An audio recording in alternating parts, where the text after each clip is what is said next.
கல்லூரி சிவகாசி. எனக்கு கொடுக்கப்பட்ட தலைப்பு உறவுக்கு கை கொடு, உரிமைக்கு குரல் கொடு.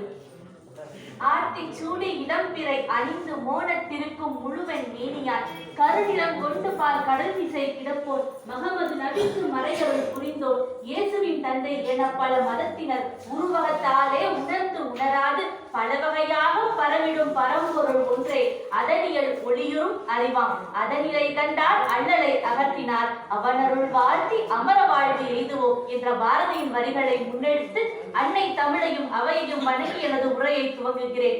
எனக்கு கொடுக்கப்பட்ட தலைப்பு உறவுக்கு கை கொடு, உரிமைக்கு குரல் கொடு. பெற்றோரை உறவுகள் யார், உரிமைகள் என்ன என்று அடையாளப்படுத்திய பெற்றோரை முதியோர் இல்லத்தில் சேர்த்துவிட்டு கொள்ளி கூட வைக்க எனக்கு நேரமில்லை என்று கூறக்கூடிய காலத்திலே, அவர்களின் சொத்துக்கு மட்டும் உரிமை கொண்டாட வந்து நிற்கும் காலத்திலே இந்த தலைப்பு அவசியமான ஒன்றுதான். ஆம் பெண்ணே, நீ தீவிரவாதம் பேசி உறவுகளை கைவிட்டு விடாதே, மிதவாதம் பேசி உன் உரிமைகளையும் இழந்து விடாதே என்று கூறத்தான் நான் வந்திருக்கிறேன். நம்முடைய வாழ்விலே உறவுகள் மிக மிக முக்கியமானவர்கள். உறவுகளாலே உலகம் தொடர்கின்றது. உயிர் வந்தாலும் உயிர் போனாலும் உறவே வருகின்றது. கெட்டு போன உறவுகள் என்றும் விட்டு கொடுத்ததில்லை, விட்டு கொடுக்கும் உறவுகள் என்றுமே கெட்டு போவதில்லை என்பதை நாம் உணர்ந்து கொள்ள வேண்டும். சுயநலம் என்னும் மாயையிலே நாம் ஆட்பட்டு கொண்டு இருக்காமல் நாம் உயர்ந்தது போல பள்ளத்தில் இருப்பவர்களையும் உயர்த்த வேண்டும் என்ற நிலை நமக்கு இருக்க வேண்டும். நம்முடைய தமிழ் மரபு மிக மிக அற்புதமானது.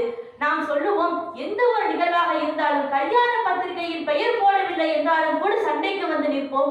தாய் மாமன் சீர் செய்ய வேண்டும் என்று முன் வரிசையில் வந்து நிற்போம். முறை மாமன் தான் திருமணம் செய்து கொள்வேன் என்று உரிமைக்காக போராடுவோம். ஆனால் அப்பேற்பட்ட நம்முடைய தமிழ் சமூகத்திலே உறவுகளின் பெயர் தெரியவில்லை.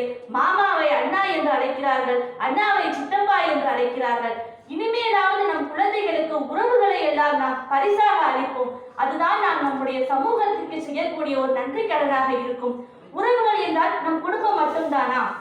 இல்லை, நம் தமிழ் உறவுகள், நம் இந்திய உறவுகள், இந்த மனித குலம் எல்லாமே நம்முடைய உறவுகள் தான். அதனால் தான் நாம் எல்லோரும் உரிமைக்கு குரல் கொடுக்க வேண்டும், உறவுக்கு கை கொடுக்க வேண்டும் என்று முழங்கிக் கொண்டிருக்கிறோம். பெண் உரிமைக்காக குரல் கொடுத்தார் பெரியார் அவர்கள், தாழ்த்தப்பட்ட மக்களுக்காக குரல் கொடுத்தார் அம்பேத்கர் அவர்கள். இப்படி எத்தனையோ பேர் இருக்கிறார்கள். நிற வேற்றுமையை எதிர்த்து போராடினார் காந்தியடிகள் அவர்கள். இப்படி தம் உறவுக்கு கை கொடுத்தவர்களும் உரிமைக்கு குரல் கொடுத்தவர்களும் இருக்கிறார்கள். ஏன் ஹிட்லர் கூட உறவுக்காக இறங்கியதை நாம் படித்திருக்கிறோமே. அப்படி உறவுக்காக குரல் கொடுத்தவர்கள் ஏராளமாக இருக்கிறார்கள். நம்முடைய தேசத்திலே 1000 கை உண்டென்றால் நீ ஒரு கை தர கூடாதா என்று இறைவனை பலர் கெஞ்சுகிறார்கள்.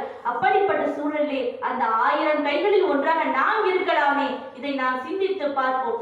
எங்கோ ஒரு மனிதன் கடைக்கூடையில் இருக்கும் ஒரு இந்தியனுக்கு எல்லா தேவைகளும் நிறைவேறும் வரை நாம் உறவுக்கு கை கொடுக்க வேண்டும், உரிமைக்கு குரல் கொடுக்க வேண்டும். அப்படி இருந்தால்தான் நம்முடைய தேசத்தை நம்மால் முன்னேற்ற முடியும். அப்துல் கலாம் ஐயா அவர்கள் வல்லரசு கனவு கண்டார். அது பொருளாதார ஏற்றத்தாழ்வு இல்லாத ஒரு சமூகமாக இருக்க வேண்டும் என்பது. அது எப்படி சாத்தியமாகும்? எல்லோரும் பெற வேண்டும், இங்கு இல்லாமல் இல்லாத நிலை வேண்டும் என்பது இருந்தால்தான். மகாபாரத கதையை நாம் கேட்டிருப்போம். அங்கு ஒரு பெண்ணிற்கு அநீதி இழைக்கப்பட்டது, அதற்காக உரிமைக்கு குரல் கொடுக்கப்பட்டது. அங்கு உறவுகள் என்ற கட்டுப்பாட்டிற்குள் எல்லாம் சிக்கிக்கொண்டு இருந்ததனால் தான் அங்கு ஒரு பெண்ணுக்கு அநீதி இழைக்கப்பட்டது. ராமாயணத்திலே கைகேயி உறவுக்கு கை கொடுக்கவில்லை, பரதன் நாடாள வேண்டும் என்று தன் மகனின் உரிமைக்காக குரல் கொடுத்தார். அங்கும் அநீதிதான் இருந்தது. ஆனால் ராமனோ தன்னுடைய தம்பிக்காக ஆட்சியை விட்டு கொடுத்து காட்டிற்கு சென்றான். பரதனோ தன்னுடைய அண்ணனின் காலணிகளை வைத்துக் கொண்டு ஆட்சி செய்தார்.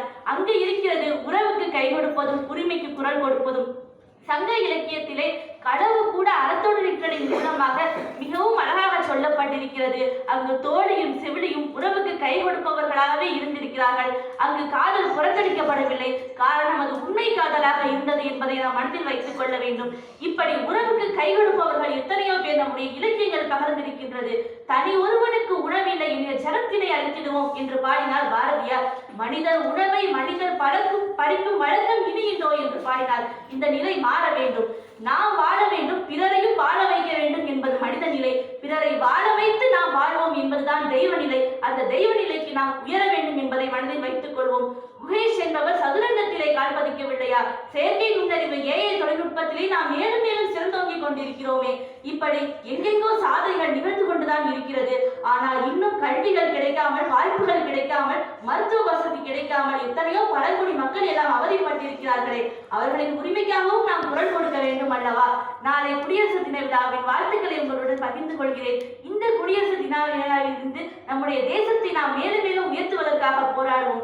இந்த தலைப்பை கொடுத்தவுடன் எனக்கு தோன்றியது என்னவென்றால், இது ஒரு கட்சியின் கொள்கையாகத்தான் இருக்கிறது. இதை பற்றி ஒரு புத்தகமே கூட இருக்கிறது. அதை நாம் பேசலாமா? வாக்காளர் தின விழா வேறு வருகிறது என்றெல்லாம் சிந்தித்தேன். அதன் பிறகுதான் தோன்றியது, இதற்றையெல்லாம் அவர்கள் கொள்கையாக வைத்ததற்கு காரணம் என்ன என்பதை நாம் பேசுவோம். அதுதான் நம்முடைய சமூகத்திற்கான ஒரு விதையாக இருக்கும் என்பதை சிந்தித்தேன்.